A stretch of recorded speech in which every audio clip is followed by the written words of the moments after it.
Moving on with the next part of the program, we have a panel here, and this is a panel that's going to bring a fresh view to something that you always wanted to know about what's going to happen as far as the future of foods is concerned. So this is a panel discussion, and for this panel discussion, I'd like to welcome on stage its moderator from Good Food Institute. Ladies and gentlemen, please put your hand together for Mr. Hussain K.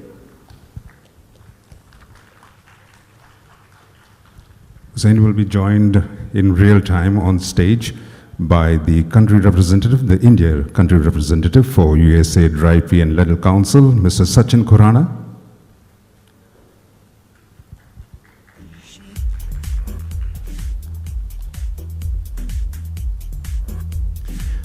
From Ingredion, we have the business development manager, Mr. Ayan Bhattacharya.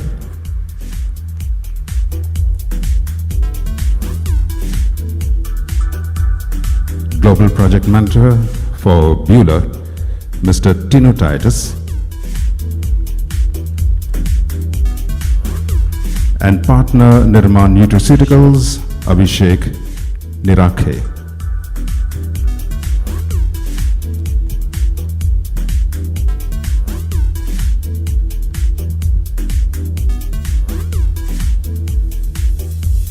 This is going to be a brief panel for about 20-25 minutes, and I'd like to hand you over to your moderator, Mr. Hussain K. Thank you.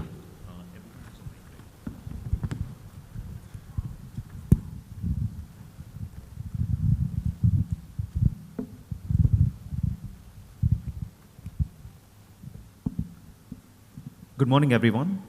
We've had some great sessions on plant-based foods. So let's talk a bit more about smart protein in India. Today we have 4 speakers from across the smart protein ecosystem in India. So welcome to our speakers, and we appreciate you taking the time to speak with us today. So since we have limited time, I would request you to keep the answers brief and precise. We'll mainly touch upon 2 topics today: category awareness and talent development.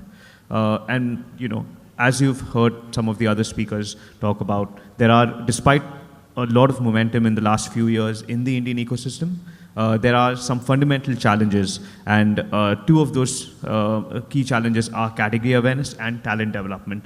And this is across the value chain, as my colleague Nicole spoke about. So first, we'll start off with a round of questions about what each of you do. So Tino, I'll start with you. Beulah has been one of the leaders in equipment manufacturing for smart protein globally. So how is Beulah viewing the Indian market and the current context? And can you talk a bit about some of the factors that someone in the pulses industry who wants to enter this new sector needs to consider? Thank you, Hussain, for the introduction and also the opportunity to be in the panel. I thank IPGA and also GFI for this. So coming to the Indian market scenario, we all know that India is the biggest producer of pulses. Not only producer, we are biggest processing house of pulses. So this will give us an opportunity to add on further value to the products. As the government also initiative is to add further value to our farmers. So how we can make today 100 rupees raw material to a 350, 400 rupees end product. So it is possible by having a protein concentration or further value additions. So definitely we have the processing capabilities of cleaning, dehulling. Further to that, the value addition possibilities of concentrate or isolate is possible. So that is a viability point of view. Then the sustainability point of view, we all, like the earlier speakers also here explained regarding the animal protein shift. So currently around 15% of the greenhouse gas emission is from animal protein sources. It can be eliminated up to by 11% of that if we shift to a plant-based protein source. So from a sustainability point of view, this will be interesting for the producers and the government organizations, and the viability point of view is also a right market to be in. Yes, thank you, Hussain. So you've of course been speaking to many pulses, traders and manufacturers and processors. What do you feel are some of the challenges that they have, especially in understanding this new category, and especially on the equipment side of things? Okay. as we see, in the consumer front, the development is happening in North America and also in Europe. And all this development are contributed from the native crops available, like for example, faba beans or yellow peas. And there are limited research and activities doing from the indigenous crop available in India. The highest crop we have is chickpeas. So we don't have a clear visibility of what all things possible from an alternative protein side from chickpeas. So this I see as a challenge, and also from a consumption point of view there is challenge, but I feel, or I believe that India can be an ingredient supplier for globe if importing the other crop also is viable here, processing is viable here. So even if consumer front, it's not clearly the market base is available here, but in a production front we are capable, we have a strong in-house facilities for that. And investing further in the processing sector will help India to be as an ingredient supplier for the globe. Thanks a lot for that, Tino, and we'll come back to talent development. So Sachin, you have curated and successfully led many international marketing and market access campaigns for commodities across the Asia Pacific and Middle East region. Can you shed some light on your work with USA Dry Pea and Lentil Council, especially the work with pea protein that you've been doing in the last year? Thank you, Hussain. I think our focus over the last couple of years has been really to create new opportunities. Look at the opportunities that maybe existed but weren't really explored that fast, or look at new emerging opportunities that we saw across the globe, especially in our home market of the United States, but which we felt could be replicated in India or could lead to something else in India. And Asia has been an innovation hub for some of the protein manufacturing, and I think that's something that we really wanted to do on. Also, a lot of our work has been on creating more awareness around the health benefits of pulses to overall promote the sector, right from pulses as a whole to some of the ingredients that can come into India or are already coming into India, how they can really increase the potential of the diet that we have. I think Girish and some of the other speakers did touch upon that. I think that's really something that, and GFI is doing some great work on that. So that's been a key focus for us in the past. Another thing has been to collaborate with like-minded industry members as well as associations, and to create an ecosystem that can help take this sector forward, because like Nicole also mentioned, it's not going to happen itself. The industry will really need to rally together to create this sort of ecosystem that can take us to the next level where India can really reach to. And some of the work that bodies from all over the globe are doing will really help us achieve that potential. So we'll come back, especially in talk more in detail about your category awareness campaign. And I want to move on to Ayan. Ingredion has, of course, invested heavily in this category, especially in North America. So tell us about some of Ingredion's work in India, and especially for the smart protein sector, and what would it enable, what are some of the important factors that would enable a company like Ingredion to invest more in India in this sector? Yeah, thank you, Hussain, and good morning all. Thanks to IPG and GFI for this wonderful panel discussion. So Ingredion as an organization, it's a global food ingredients manufacturer, and focusing on two primary pillars. One is texture, food texture. The other is food nutrition. So food texture, Ingredion is one of the world's largest producer of food starches. And along with food starches, in the last 6 to 7 years, there's been a lot of diversity in bringing texture solutions through functional food systems using hydrocolloids as well. On the nutrition aspect, there is a lot of focus that Ingredion has on several nutritional factors like fibers, sugar reduction, and one of them that has evolved in the last 3 to 4 years, that's plant proteins. And like you correctly pointed out, that Ingredion has invested very heavily into the plant protein sector. And when we say plant proteins, it is actually pulses proteins that Ingredion has invested in. What would be the most important factors, like you said, in terms of Ingredion investing more in India? Well, one of the important points that comes to my mind is the critical mass of the target category. So to have that kind of a market before investing. The second thing is also like few other speakers before today pointed out that we need to observe where this trend of smart protein or plant-based foods is going on to. It is a trend, but what is the business opportunity for now, and whether that would justify investments is something that an organization would always see before putting in money. It is definitely an interest area, but how much time, what would be the timeline is something we need to wait and watch. Thank you. Thanks, Ayan. I think there's definitely a lot of good insights from some of our larger corporate as well as organization partners here. And I want to move on to Abhishek. Tell us about your experience in setting up and operating a facility for pulses protein manufacturing in Maharashtra, and some of the challenges or milestones that you've achieved and some challenges you faced. Thank you, sir.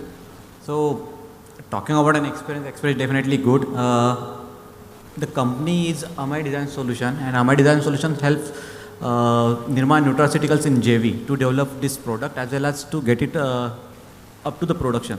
So, Amay Design Solutions help to create a product from a product development up till the successful production. We provide all the greenfield services. Coming to your question, the protein comes from the pulses. It's different from the other protein sources like soybean is producing the mass scale protein from the soybeans. Compared to the soy proteins, green gram protein and pea protein, they have high viscosity, good emulsification values, gelation and stability is good, and the major property that the pulse protein others, which is a fat binding property. So creating mock meat and other products like this. Protein means pulses protein has a good absorbability or say application. So I think that's it. And coming about the challenges, the main challenges that we are facing is to control the raw materials. We have our pilot plant in Khamgaon, Maharashtra, which is 1 TPD per day, and we have multiple quality of raw material continuously available to get a proper quality of material control and the sources availability. That is a continuous challenge to us throughout the period. Thanks, Abhishek. I think, especially as some of our audience may want to get into this sector and, set up potentially their own manufacturing units, these are useful insights. So moving on to category awareness, smart protein is a growing and nascent category. We've spoken about some of the bottlenecks on the supply side, such as quality of raw materials and, generally how there isn't a lot of there's a lot of batch to batch variability, but we'll talk about let's move the conversation to the demand side. So Sachin, USAID PLC is doing some interesting work in increasing the awareness of pea protein in India. So can you talk about some of your education initiatives in the last 1 year, and what have you learned from them, especially related to the Indian market? Yeah, thank you, sir. I think the work that we've done in the last 2 years, especially around creating awareness, has taught us a lot. One is the need to really educate the consumers and even the industry to an extent on different benefits that are associated with using pea proteins or some of the other pulses proteins, be it in terms of fulfilling the nutrition requirements of our country, especially given the large vegetarian population that we have. And Girish did touch upon a fun incident that he came across in terms of some people not eating specific animal proteins on certain days. But I think the story in India is much beyond that, and that's where vegetarian proteins really have a key role to play, and especially pulses protein in that, given they're allergen free, given it's such a good product for our body. And what we've done over the last 1 year is do a lot of work in creating more awareness among consumers, among the industry, on why these proteins have a role to play and how they can be used to really create the innovations that are needed for India that are suitable for the Indian palate. We have to understand that not everything that's working globally will work in India. We are a very, very different country. So to be able to create products that are suited to the unique requirements India has, suited to the unique taste that we have, is what will actually give us the ability to move forward in that segment. Another thing that we've really focused on is looking at what the right positioning for the industry is. And I know even at the Smart Summit that happened last year, we had a long discussion on that in one of the panels in terms of, do we really want to position ourselves as an alt meat industry, or is there a different positioning that might be needed for a country like India, given the cultural sensibilities that we have? But then I think those are things that will continue to happen, and it will continue to evolve. But we've also done a lot of work on creating technical knowledge and bringing resources to India. And the work that we've done, be it in terms of training the industry, working with the industry, or training even the allied sectors like industry associations, healthcare bodies, on the need and the requirements, as well as the work that can be done using pulse proteins by bringing experts like Dr. Girish Kanjal to India and organizing sessions with support from GFI, IPGA, FICCI and some other bodies. I think that's been, that work has taught us a lot and taught us what the consumers need, as well as the gaps that we see currently in the industry, be it in terms of understanding all the technical know-how, where we see a lot of more work happening in the coming years. Thanks, Sachin. So, moving on to more of a corporate perspective. So, Ayan, as a B2B ingredient supplier, how do you view generating awareness for a new category? And are there any lessons from other categories that would apply to Smart Protein? Well, yeah, very interesting awareness. And I want to just quote a very interesting example that I came across on social media a few days ago. Where one very enthusiast about plant-based proteins posted on social media that one day I look forward that supermarkets in India will be full of plant-based foods.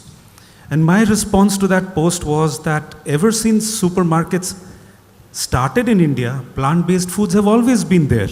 We have had spaces for rice, we have spaces for wheat, masala, edible oils. So what is it exactly that you're talking about? So one point that I want to drive out here is perception about this entire category. It's a new category and there are multiple terms floating around. So when it's a category, it's a new category, there has to be a standardization of nomenclatures, standardization of terms, and people having the right perception about things. And the other point on creating awareness and making these kinds of products more popular, especially in a country like India, are two things: taste and affordability. Indians, whatever nutrition you give them, if it is not tasty, it will not click. So all types of formulations have to have the taste factor in it. And the second is affordability. Many speakers also pointed out about, the point about having imported ingredients and how we could source from India. But the effort required to bring in those affordable solutions would be a very major aspect in creating, not just create, I mean, you can create awareness when it's affordable and when it's tasty. So once you make it affordable, awareness, you can generate out of it. So those would be my inputs on that. Thank you. Thanks, Ayan. I think at GFI India, we also believe that taste and price are the major drivers of this category forward. So, moving on to talent development, which is our last topic for today's panel. There's still a lot of talent which needs to come in from other sectors newer talent, such as getting in younger folks interested into this area. And this not only extends to the science and technical aspect, but also entrepreneurship, business, sales and marketing. And much of this talent is already active in the end product manufacturing side. But the talent needs for ingredient manufacturing are very different and not talked about much. So my question to you, Tinu, is can you talk about some of the kind of skills that are required for working with specialized equipment that Bühler and other companies in this space have, and what would be required to set up some of these facilities, and just kind of Bühler's work in acting as a knowledge partner for your clients? Thanks, Hussain, for asking this. Before coming directly into the answer, I will give an example how Bühler as a company has integrated these skills. So we as an processing, pulses cleaning or the dehulling or grinding processor, and also we have got the extrusion facilities, but we were not in the protein extraction space. So what we have done to acquire this is that we partnered with few companies to cover the gap of protein concentrate and isolate. So collaboration is essential in this field to work together. So whether it is inter-companies or inter-manufacturers, the collaboration is key, and also we have to provide an ecosystem for the development of this space. So how Buhler is doing this by having the application centers across the globe, like India also we have an application center where we can process or produce protein concentrate, and globally we have many application centers where extrusion possibilities are there.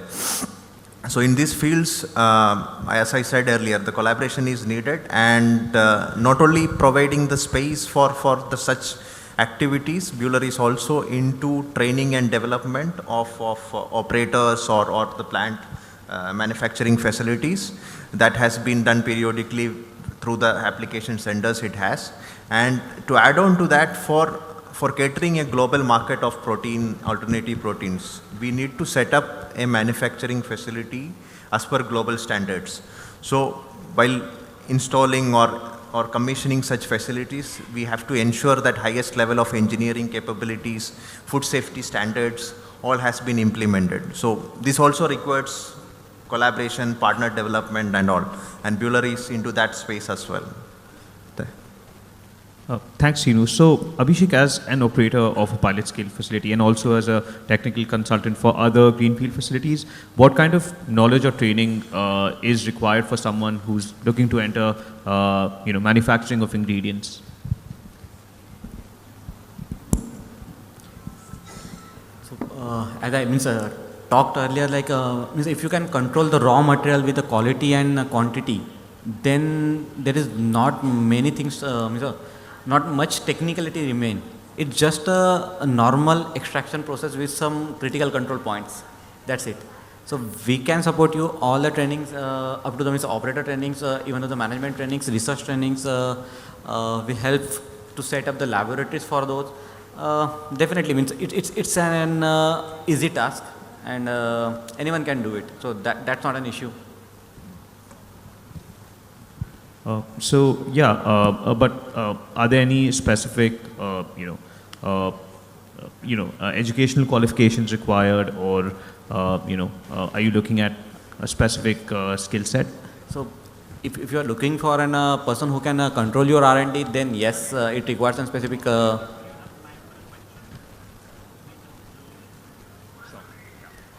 For a lab person, definitely yes, he requires to have a proper background. But as a process point of view, a person with some knowledge on technicalities will be sufficient, not basic things. The only basic things that are required.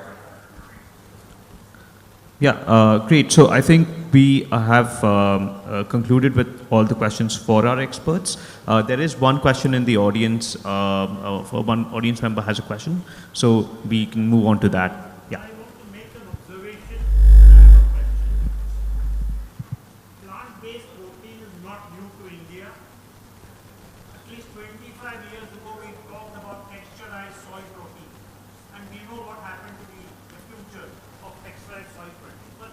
I don't want to be discouraging, but I want to share some thoughts with the audience. That's number one. Number two, 10 years ago, for the Saskatchewan pulse growers, I did a survey in India trying to market their green lentils on a protein platform. And it has protein plus it has selenium, which is very special, that's what they claim. And my survey revealed, we spent a lot of money on that survey, that the consumer, the household consumers in particular, are not bothered about protein intake. They want only price. And therefore, any awareness about plant-based protein and its potential benefit amongst household consumers, in my view, could prove to be futile, because nothing has changed in the last 10 years from a consumer perspective. And therefore, then how do you market this product? Market this product as a future. But I think you need to work towards institutional consumption and not household consumption, but institutional consumption. How to do that, something I don't want to explain. We can engage offline, but that's something which should be, you should take note for all my young panelists. Second, I want to share that this plant protein allows itself to be an ingredient for a number of food products that are good for several categories of people. Kids food, teen food, geriatric food, food for sports persons, like energy bars, for example, protein energy bars. I think those are the categories which I think the plant protein producer should target. Plant-based snacks, for example, and that will have a good appeal. And therefore, this is the thought I want to share. I have a question. Is there a difference between the bioavailability of pulse-based or pulse-based plant protein and soy-based plant protein?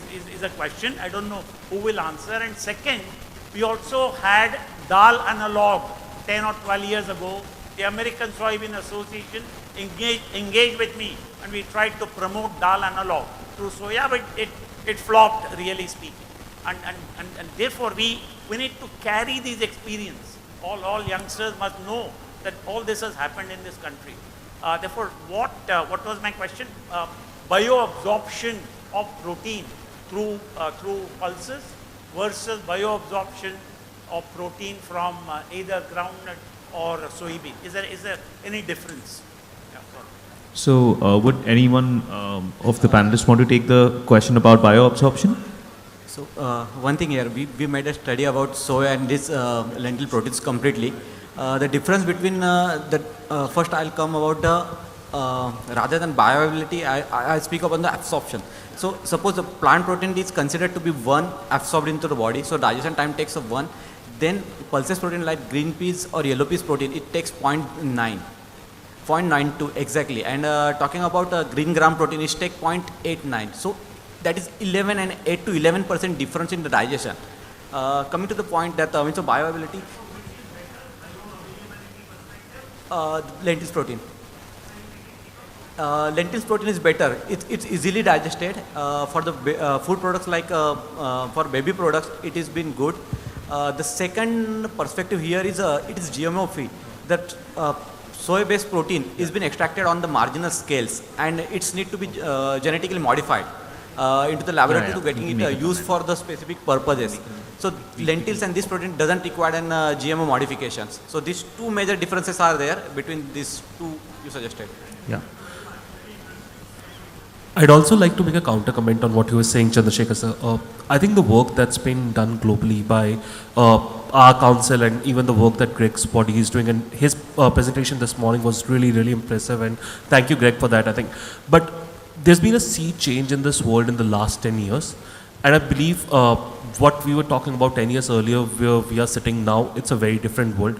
It's much more open to the kind of work that's happening, and I believe with the work that's happening globally in terms of environment sustainability and the role pulses can play in that, as well as ingredients, plus with the awareness that's being created within the industry and the consumers, and better technology which helps us create better products, there's a much larger acceptance among consumers as well as industry on some of these new age products which actually are not new age anymore, and we will continue to see more innovation as well as more growth. Thank you. And sir, I mean, I must appreciate one question of yours has got all the panelists involved. So truly wonderful question. So, but there is one point that I can also point out. No, but there's one point that I can also point out from the manufacturing perspective and or the labeling perspective, is that when you use either a soya protein or a groundnut protein, you would still have to label as allergen, contains allergen, whereas pulses protein, you don't really need to declare that allergen part. So that is something that also plays in the minds of the consumers, the allergen point. Thank you. Thank you, everyone. Thanks for the question, sir. And with that, I would like to close the session. Yeah. Consider that my research shows that soy protein and peanut say in terms of the cost. Consider that also. Exactly. I think, cost of these raw materials is really important. With that, we'd like to close the extremely insightful panel. Thanks a lot for all the speakers for leading their time and expertise. And thank you, everyone. Thank you, Mr. Hussain and panel. May I request Mr. Hussain, who moderated this panel, to please present your panelists with a memento on behalf of the organizers, starting with the gentleman right next to you from USA Dry Pea and Lentil Council, Mr. Sachin Khurana.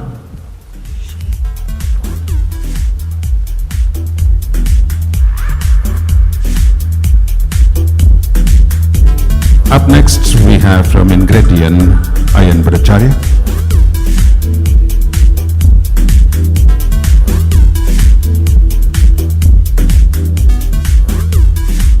From Bueller, Tina Titus.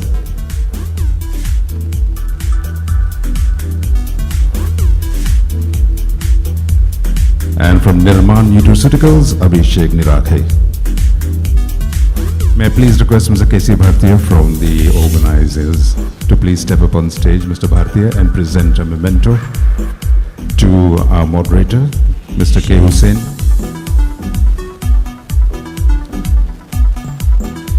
Mr. Bhartiya is a veteran of the industry, much respected. Thank you, sir, for stepping up on stage and felicitating the young ones with a memento. May I request the panel to please give us a memento photograph all together with Mr. Bhartiya. Sir, photo ke liye.